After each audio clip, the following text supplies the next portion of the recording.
Today, we'll be covering the ITR 14 form, just see how this form impacts business ERP systems, disclosure requirements, and your current tax calculation that you do. Then we'll switch over to the ERP configuration and customization. Just ask the question, why do some clients or companies opt to build their own in-house solution for tax or for accounting? We will discuss some of the pitfalls there and look at some of the advantages, if you are successful. And lastly, we'll finish off with the submission streams, what is available out there for the taxpayer and for the third parties to upload all the relevant information to the SARS's website. Right, I'll kick off with the ITR 14. The form was released last year, May. And it was quite a big shock and a big difference, if you compare it to the IT 14. I think we were spoiled in the past, probably over the last 5 to 6 years. There were minimal changes, mostly just tweaks, between the years where SARS adds or deletes some of the lines on the old ITR 14.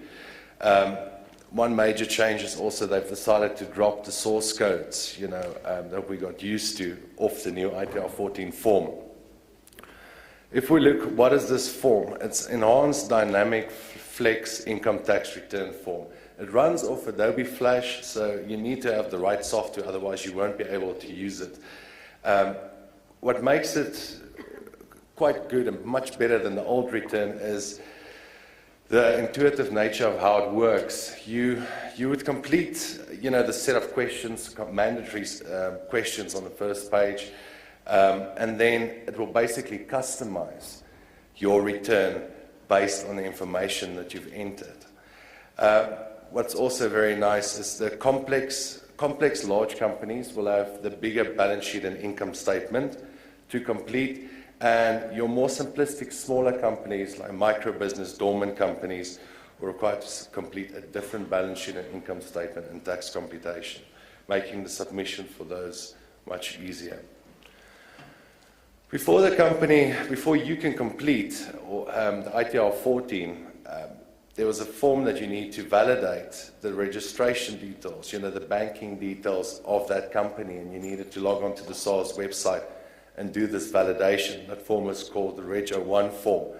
That was only valid until 12 May 2014, and that form was replaced by the new RAV 01 form, the Registration, Amendments and Verification form. If you go onto the SARS's website, there's a detailed guide on how that form works, but I've just dotted on some key points that we can discuss and look at now. The RAV 01 form basically replaces the old Reg form, and that's why I say you always need to look on SARS's website, the latest publications, to ensure that you don't miss these type of publications when they come through. This form is basically developed to maintain and update your legal entity information. If you look at the form, there's selected information that will be protected, like the registration number and the ID number. You won't be able to change that, but name, surname, bank details, you would be able to log on and make those changes. The SARS registered details functionality, really allows you to maintain your SARS registered details profile. And the starting point is really to activate and registered representative. You need to complete your company details, the user logon details, and then you click the button to say activate registered representation button. After that, the profile will be verified, and once that's been done, you will be allocated a certain role. And with this role comes certain, you can allocate out certain tasks to other users, and that's your registered representative users, where you can get other people to file and